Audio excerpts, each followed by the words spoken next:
বিকালবেলা আমরা এই 5টা গরুর দুধ দহন করি।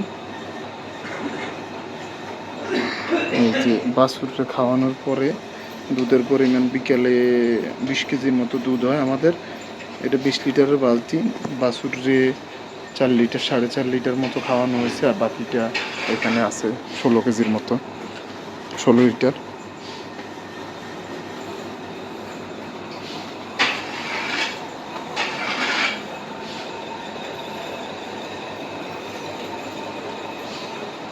এই 3টে বাছুরকে আমরা খাওয়াই, আর এগুলাকে আমরা বাছুরলা ছাড়াই দহন করি। এটা হলো বকনা বাছুর, এটা কালো, এটা আমাদের একটা গাভী ছিল লাল, ওইটার বাছুর। এটা হলো মিনি জার্সি, আর ওই 2টা বকনা বাছুর। আর ওই পাশে আছে আমাদের ষাঁড় বাছুর, একটা মিনি জার্সির বাছুর আর 3টে ষাঁড় বাছুর। এটা হলো বকনা বাছুর, এটার মধ্যে একটু কালো বেশি সাদার মধ্যে, আর এইটা বেশি সাদা, এটা ষাঁড় বাছুর।